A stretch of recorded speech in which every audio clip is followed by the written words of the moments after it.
Добар ден, почитувани. Сликата на бездомници кои спијат во паркови и по улици е вообичаена во повеќето светски метрополи. Нивното и онака тешко секојдневие стана неподносливо, особено за време на пандемијата на коронавирусот. Па како да им помогнеме? Во капацитетите за социјална заштита во Скопје, според официјалните податоци, се сместени 296 бездомни лица. Неофицијално нивниот број е околу 500. Дел од нив и натаму живеат и спијат на улица. Црвениот крст и неколку други невладини организации се обидуваат на извесен начин да им го олеснат животот не само за предстојните зимски месеци. Ова е Дауд Таир, некогаш милионер, сопруг и татко на 2 деца. Денеска бездомник. Пред 30 години бил собственик на успешна фирма за електроматеријали. Живеел луксузен живот и можел да си купи се што ќе посака.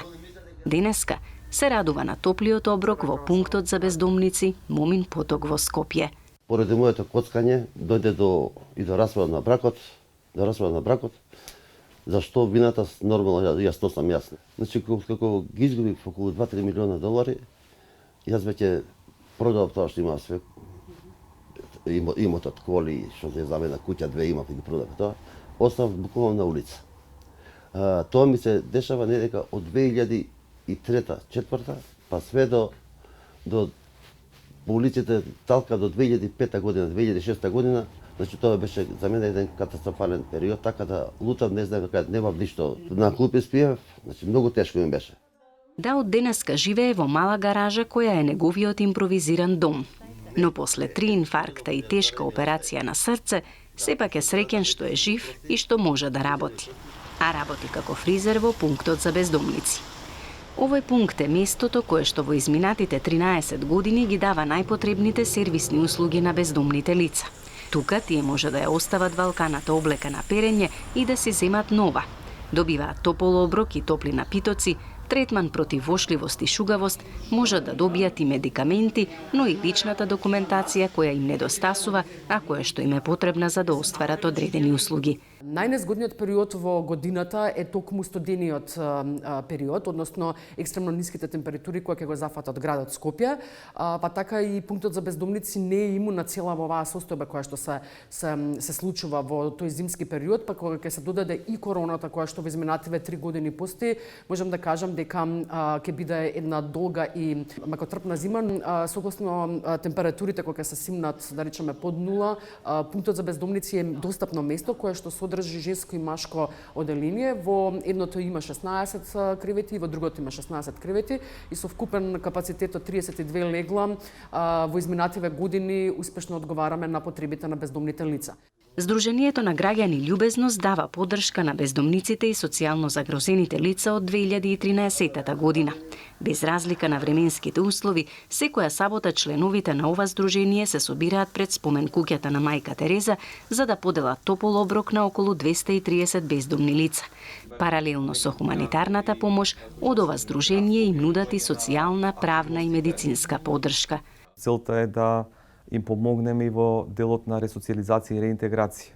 Зашто тоа се повеќето луѓе кои што онака фигуративно се надвор од системот. Значи, подолго време живеат таков живот, се не на рабна екзистенција, него едноставно преживуваат, затоа што не може да се обезбедат во текот на денот 1, 2 или 3 оброци. Многу од нив имат изгубено одговорности, добри навики, добро однесување. 2 години подоцна, кон активностите на ова сдружение се приклучува и група млади волонтери која создадоа иницијативата Ретвитни оброк. Волонтерите од оваа иницијатива подготуваат од 350 до 400 оброци за време на викендите. Кристијан Калинов е дел од оваа иницијатива, но и од Сдруженијето на граѓани Светилка Нора, со кој го организирале проектот Безбедна зима за бездомници. Пред пандемијата организирале и екскурзија за бездомници, а со нив планираат да продолжат и во иднина. Човекот е повеќе од само тел и човекот има и душа и некогаш треба да се грижиме за тој дел. И она што сакавме да го направиме за овие луѓе е да направиме едно патување каде што ќе можат да уживаат. И припремивме една тура со 20 на 30 од нив, ги качевме во автобус доста од тие луѓе се религиозни, ги однесовме во Шарена џамија да го посетат тој спомен. Потоа ги однесовме во Маврово, бевме во Бигорски. Луѓето беа, како да ви кажем, имаме видеа како се радува како мали деца. Согласно последните извештаи, во капацитетите на установите во системот за социјална заштита сместени се 296 бездомни лица.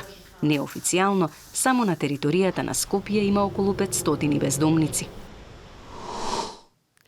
Во Белград пак една хуманитарна организација 3 пати неделно ги отвара вратите на нејзиниот мобилен автобуски центар за бездомници, нудејќи основни услуги и помош за некои од илјадниците луѓе кои живеат и спијат по улиците на Белград.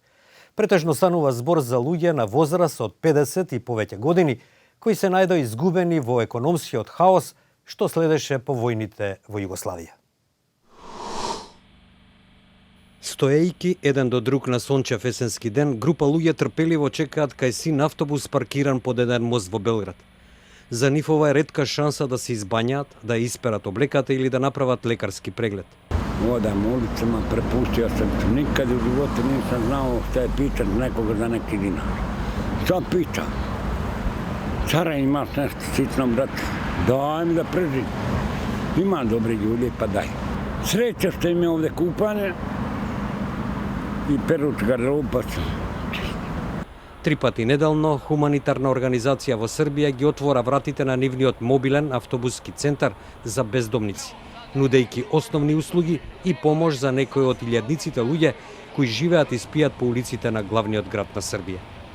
Проектот на Адвентистичката агенција за развој и помош АДРА се развиваше постепено во текот на изминатите 4 години, но добива важност со појавата на пандемијата на коронавирусот, што ги турна веќе ранливите заедници подалеку на маргините. Бездомниците во Белград кои страдаат од хронични болести, проблеми со менталното здравје или користат дрога, во повеќето случаи немаат документи и живеат надвор од државниот радар. So apart from chronic diseases, they have been almost all of them excluded or abandoned by the society. So there was no adequate response by government or other responders. So they ended up without IDs, without any link with the system of healthcare or social welfare.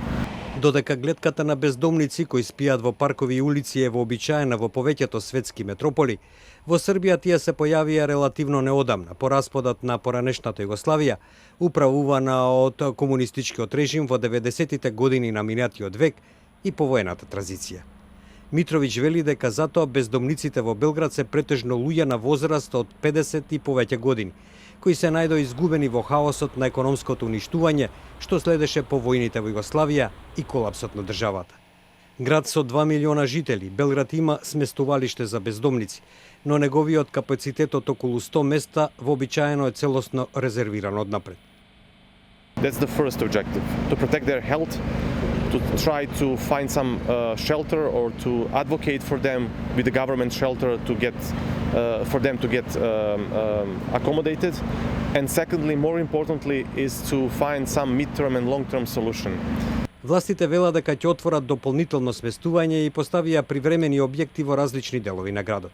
When the lockdown was there, basically even those minimal opportunities on the edges of social life, collecting something or using any kind of secondary waste to be resold, got reduced dramatically.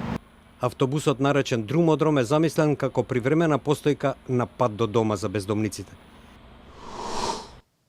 За некои од бездомниците можеби патот до дома е непроватно загубен, но затоа општеството може да им помогне и да го олесни нивното и онака тешко секојдневие, особено во време на пандемијата на COVID-19. Вашите мислења и коментари можете да ги испраќате на Facebook, Twitter и YouTube на македонската редакција на Радио Слободна Европа. Довидување, почитувани.